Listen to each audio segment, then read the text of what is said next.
Como já foi mencionado, no nome de todos os nossos irmãos que estão acompanhando nosso irmão Lucas, irmã Manayara, que Deus abençoe vocês, o irmão da Yasmin e do irmão Lucas, que Deus abençoe. Amém. Deus abençoe você aí, viu? Em nome de Jesus. Salmo 73. Olha aquele som que eu te peço. Aquele som lá. Glória a Deus. Salmo 73.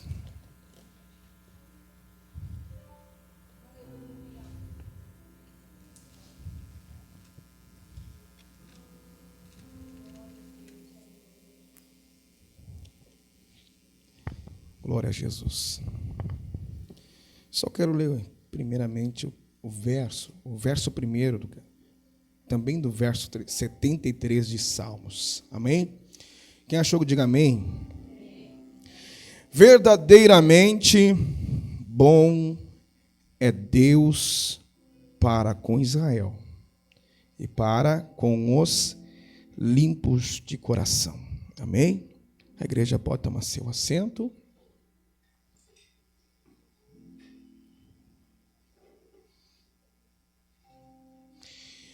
Quando nós lemos este texto,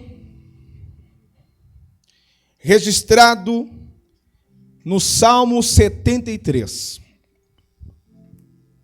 Salmo 73, composto por um levita por nome de Asaf, que por sua vez foi designado pelo rei Davi para a composição de músicas e canções ao Senhor. Asaf foi nomeado por Davi, designado, indicado por Davi, para ser o chefe da música.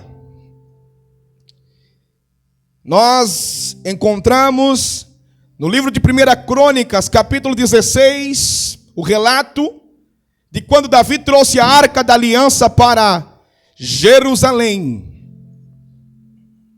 Ele nomeou Asaf e seus filhos e alguns outros homens para comporem canções ao Senhor, canções ao Deus Pai, a fim de que mais nitidamente fosse declarado, evidenciado o nome do Senhor.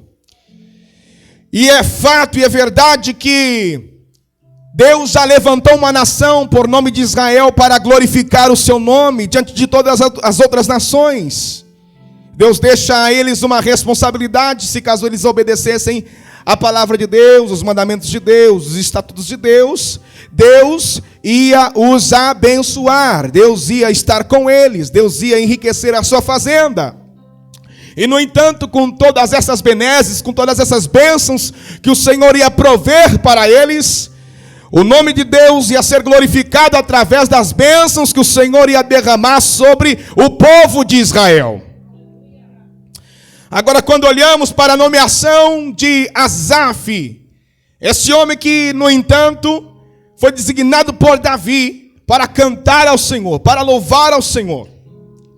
Você vê um salmo muito interessante, que no início ele fala: verdadeiramente bom é Deus para com Israel.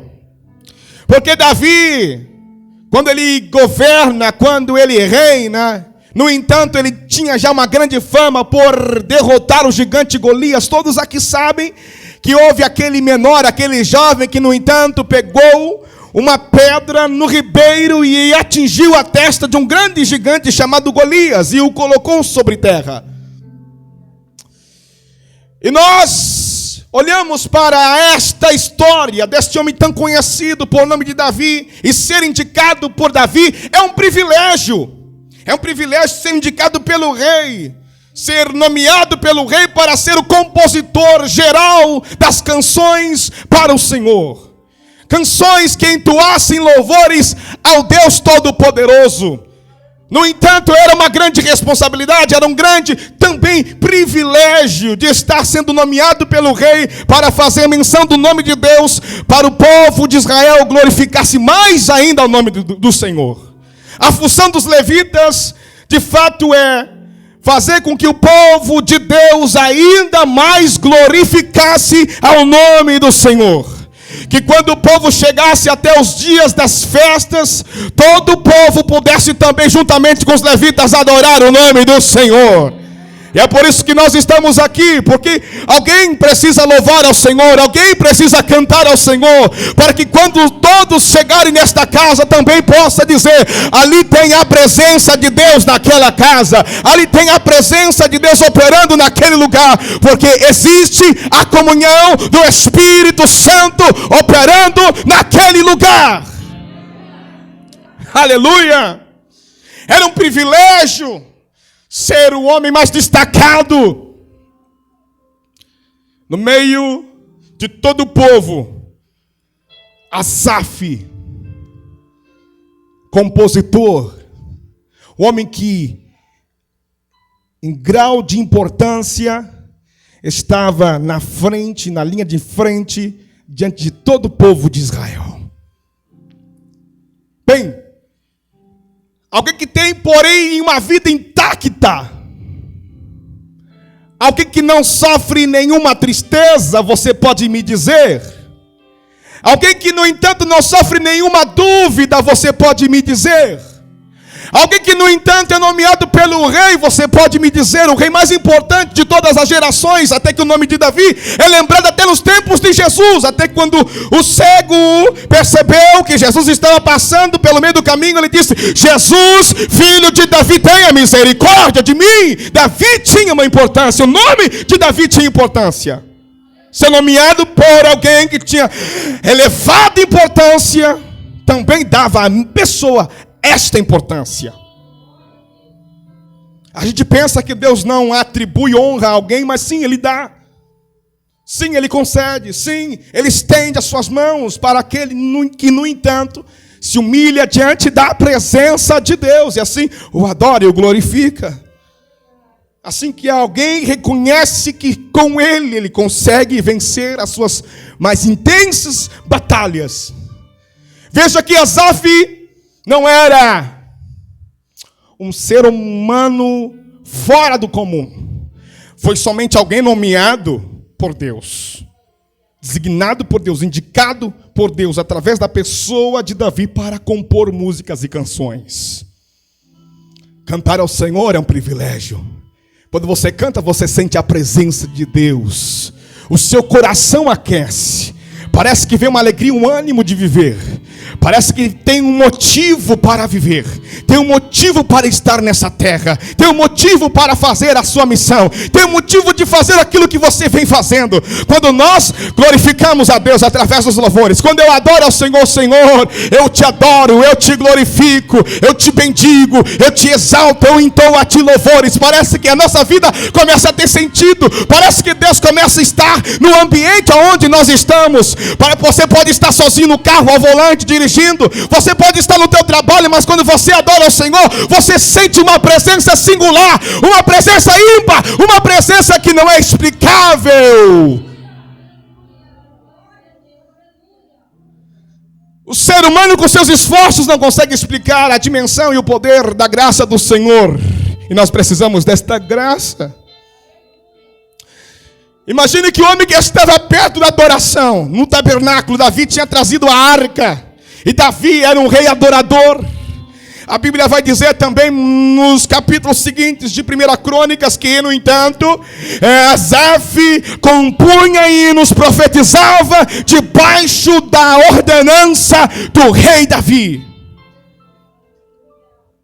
Estava com ele também Jedutum e também Remã. Estavam também esses sacerdotes que estavam também louvando ao nome do Senhor. Agora olhe para mim. Uma vida intacta, perfeita. É que, no entanto, a gente percebe quando melhor, eu ia falar Davi, né? Que Davi ia compor, né? Não é Asaf. Porque Davi também era um compositor de mão cheia. Davi também era um cantor, ao tanto que quando ele pega a harpa e começa a dedilhar a harpa, os espíritos imundos de Saul se dissipam, porque ele tinha unção até nos dedos. até quando tocava o seu instrumento, está entendendo?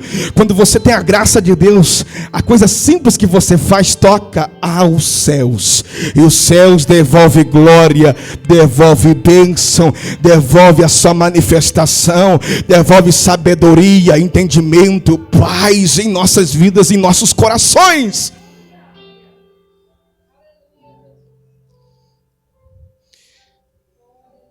Eu falei de um homem chamado Asaf. Tem até pessoas que, na inspiração de também ser um cantor, ser aquele que entoa ao Senhor louvores, também se chama Asaf. Nós temos um compositor aqui no Rio Grande do Sul chamado Asaf Borba. Homem muito conhecido aqui no Rio Grande do Sul. Mas das antigas, né? Das antigas. Muitos hinos antigos, Asaf Borba. No entanto, na inspiração de alguém que, no entanto, foi um homem de elevada importância no reinado de Davi. Um homem que também, por ser destaque, por ser o líder da música, da composição, das profecias ao Senhor, ele, no entanto, também chamava atenção para si, porque os outros se espelhavam nele. Tinha pessoas que se espelhavam em Asaf. Tinha pessoas que olhavam para Asaf e tiravam as conclusões dizendo: esse eu posso me espelhar porque esse adora ao Senhor. E eu quero imitar essa adoração. Eu quero adorar como ele adora.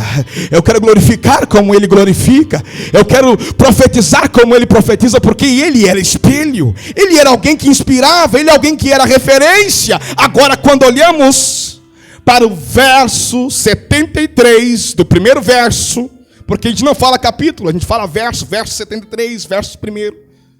Salmo não é capítulo, salmo é verso, porque tudo é cantado, tudo é uma composição, tudo é música, tudo é louvor ao Senhor. Salmo 73 vai falar: verdadeiramente bom é Deus para com Israel. Por que ele começa assim?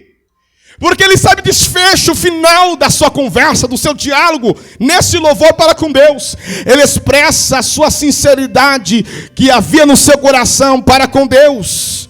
Porque ele sabe o que estava lá dentro da sua alma. Um homem que, como falei, era de destaque, mas, no entanto, ele, como qualquer um de nós,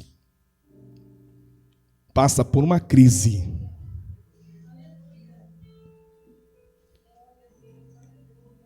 O que eu disse que Asaf era? Qual o privilégio que ele tinha?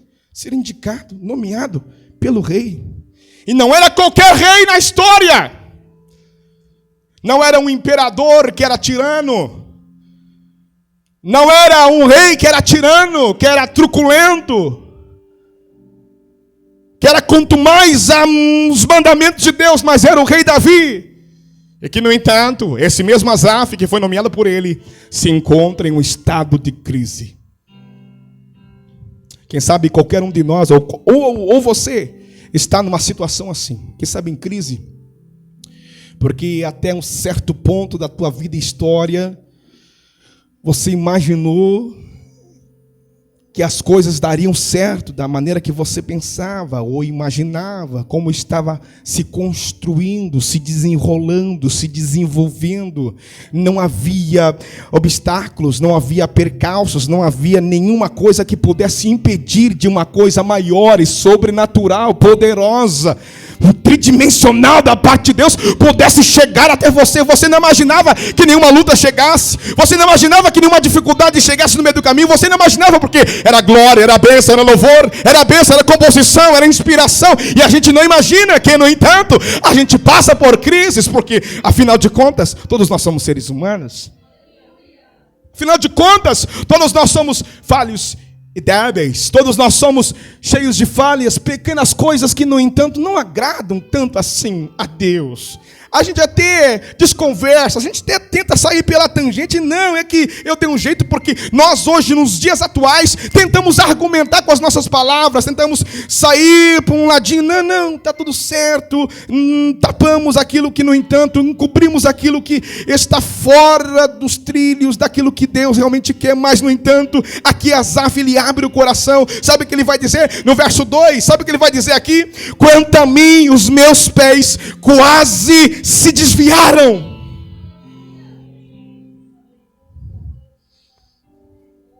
Pouco faltou para que se escorregasse os meus passos. Na continuação ele vai dizer: pois eu tinha inveja dos soberbos, ao ver a prosperidade dos ímpios. Aqui ele expressa, porque diz alguém na área secular, alguém que, no entanto, estuda sociologia e história, diz que a inveja nunca é um pecado confessável. Porque você pode dizer que tem gula e você pode se orgulhar disso. Você pode dizer que faz qualquer outra coisa e se orgulha disso, mas a inveja não é um pecado que ninguém se orgulha, ninguém vai confessar isso. Não é um pecado confessável. Isso diante de todos os parâmetros sociais que nós vivemos nos dias atuais. Ninguém vai admitir isso. Mas Asaf vai dizer: eu tinha inveja dos ímpios. E a primeira coisa que, no entanto, quando a gente percebe que Deus está movendo dentro de nós, os compartimentos da nossa mente, do nosso coração, Ele está entrando lá dentro da nossa alma. Ele está entrando lá dentro do nosso consciente, trabalhando em nossas vidas com a sua palavra. Ele está trabalhando o nosso coração naquilo que, no entanto, a gente não imagina, mas Ele está trabalhando, Ele está moldando, Ele está falando. Quando a gente tem a orientação da palavra de Deus, nós podemos enxergar o seu plano sobre as nossas vidas. Era alguém que compunha para Deus louvores, mas agora estava em crise. Eu me lembro também do próprio João Batista. Você vê ele pregando no deserto da Judeia, dizendo: arrependei-vos, porque vos é chegado o reino de Deus. Ele, com toda a veemência, com toda a força, com todo o dinamismo, ele prega desta forma, chama a atenção da multidão, batiza muitos.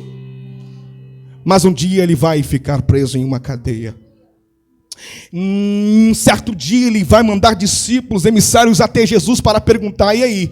É tu aquele que foi enviado? Mas não foi aquele. João não foi aquele que apontou Jesus dizendo: eis o Cordeiro de Deus que tira o pecado do mundo, com toda a certeza, com toda a convicção. Mas o mesmo quando estava na prisão, no seu momento de crise, ele mandou perguntar: é tu aquele que havia de vir, ou devemos esperar outro?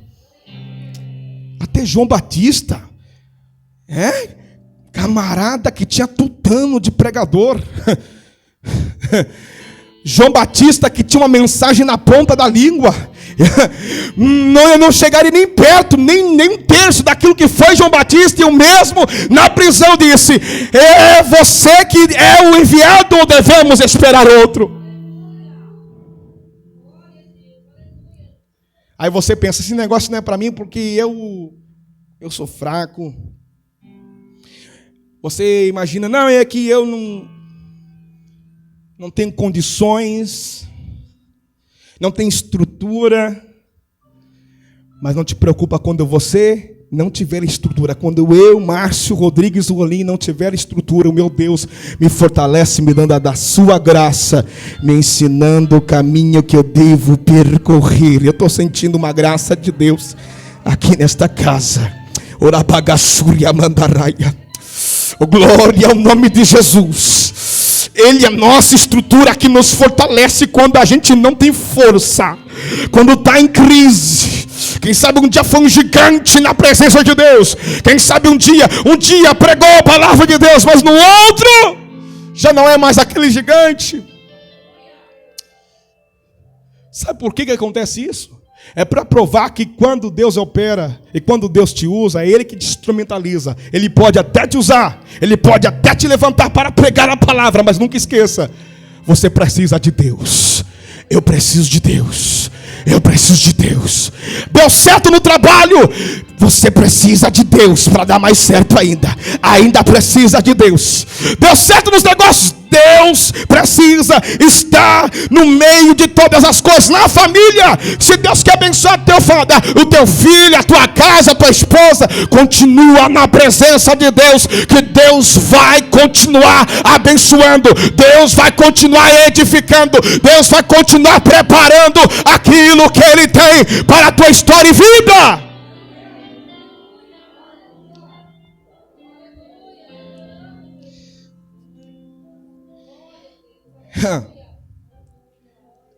Asaf confessa, irmãos. Asaf confessa, meus amigos, companheiros, ouvintes da palavra nesta noite. Asaf confessa que não encontrava obstáculos, trabalhos, no meio de todos os outros que ele via e contemplava. ele chega a dizer que ele era castigado todos os dias. Sabe por que ele diz isso? Sabe por que ele disse que ele era castigado todos os dias?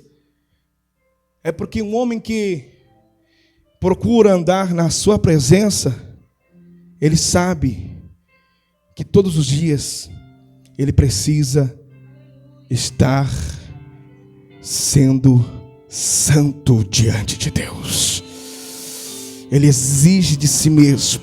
Não, ele não exige dos outros, porque tem muita gente que exige dos outros, exige santidade dos outros, exige compromisso dos outros, mas não exige de si mesmo.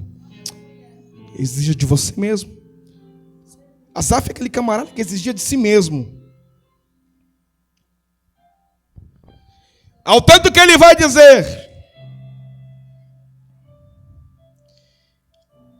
quando muda todo o cenário, porque ele tinha uma visão. Ele tinha uma visão a respeito das coisas que, no entanto, não estava de conformidade com a vontade de Deus.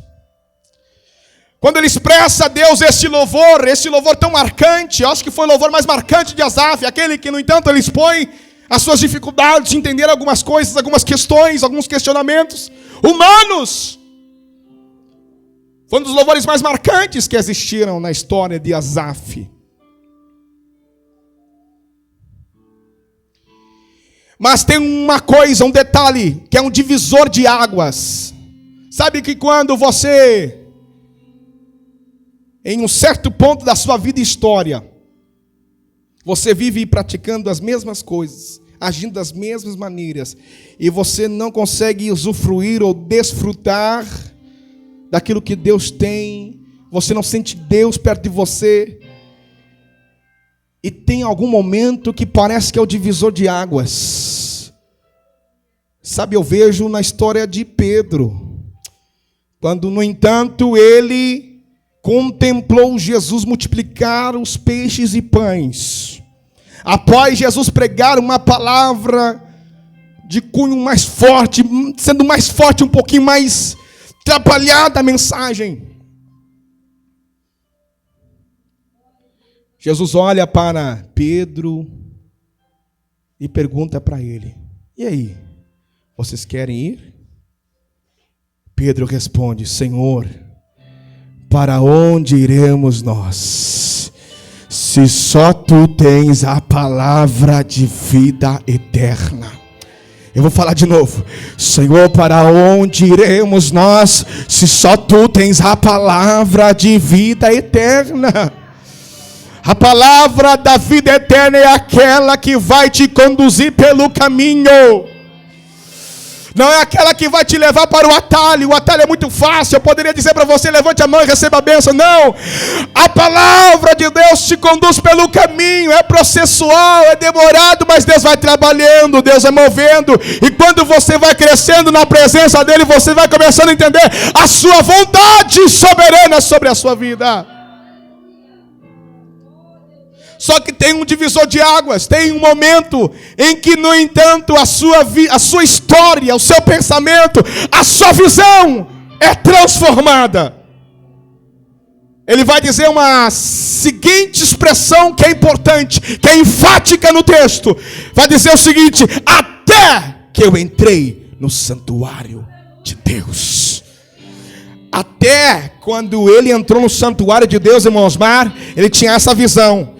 Que tinha inveja dos soberbos, que não havia apertos na morte de todos aqueles que praticavam impiedade. Ele, no entanto, ele observa tudo isso, mas até que ele entra no santuário de Deus e começa a compreender a sua vontade, e começa a compreender a sua missão, e começa a compreender aquilo que Deus tem colocado nas suas mãos. Não sei o que você tem passado até o momento, mas quem sabe algumas coisas têm chegado à sua frente, na sua história, para que você possa perceber no final, quando você entrar no santuário dele, para que quando você receba a revelação dele, você possa ter uma outra visão.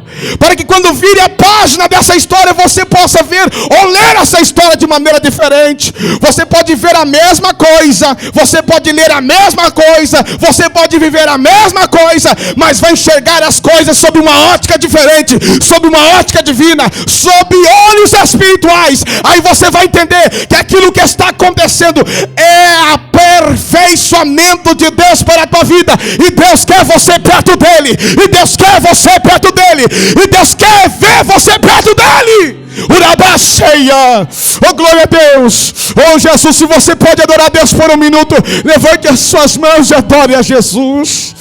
Adore a Jesus, adore a Jesus. Até que eu entrei no santuário e comecei a ver as coisas sobre uma ótica diferente. Comecei a entender os teus planos, Senhor. O nosso Deus vai dizer para o profeta Jeremias: eu sei que pensamentos que tenho sobre vós, pensamentos de paz e não de mal, para dar o fim que desejais. Oh Espírito Santo de Deus,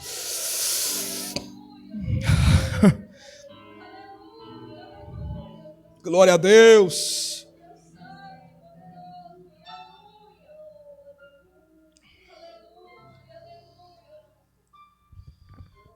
Glória a Deus.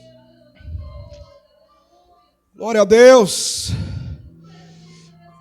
Sabe que quando nós entendemos os planos de Deus, porque Deus não arromba coração, Deus não vai fazer com que você seja obrigado a adorá-lo ou a reconhecê-lo como o Senhor.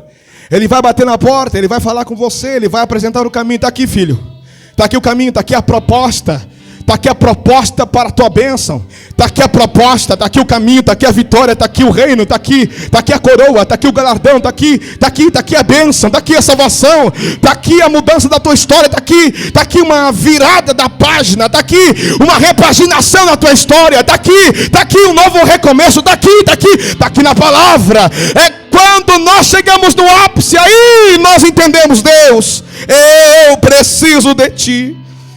O homem que cantou, o homem que compôs, o homem que louvou, mas que agora precisava entrar no santuário.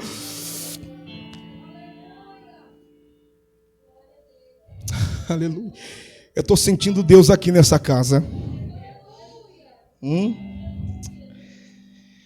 Porque Asaf, como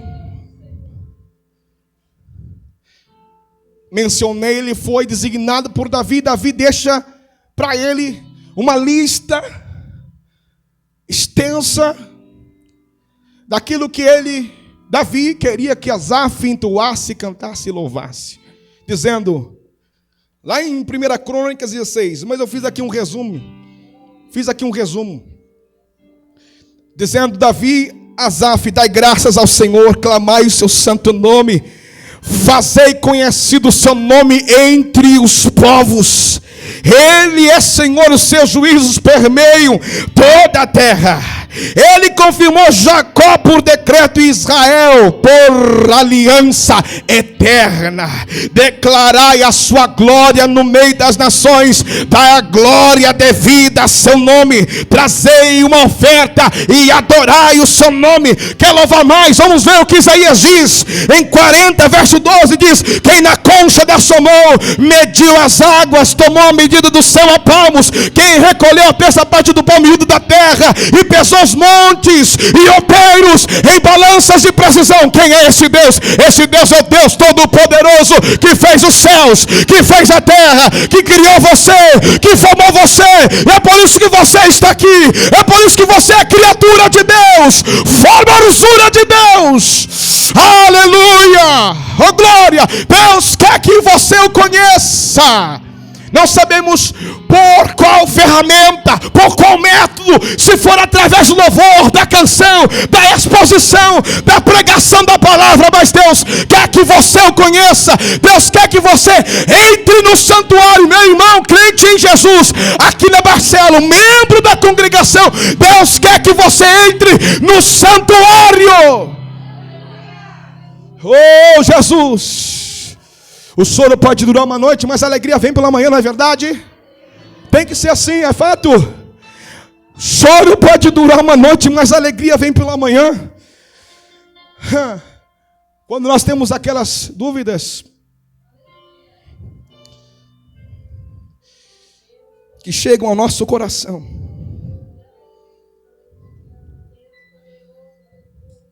quando nós temos aquela essência de Deus e com sinceridade, apelamos a Deus, nossa oração, nossa petição, o Senhor vem com a sua mão, sabe? Não é como a minha mão, né? Mas é como a mão dele poderosa. Não, eu vou falar de novo. É como a mão dele poderosa. Porque nós sabemos o aspecto de Deus. Nós damos formas a Deus, formas humanas a Deus, mas não sabemos como Deus é. Sabemos que Ele é poderoso, que Ele é infinito, que Ele é grande, que Ele sabe de todas as coisas. Ele sabe o teu nome, Ele sabe o teu endereço, Ele sabe que você existe. Ele sabe. Ele sabe. Ele sabe. Ele sabe. Ele sabe dos teus segredos. Segredos que você não conta para ninguém, que você não expõe para ninguém, mas Ele sabe. Ele conhece. Então quando você chegar em casa, sabe que uma coisa que me chama muita atenção é quando nós oramos em grupo. Porque quando nós oramos em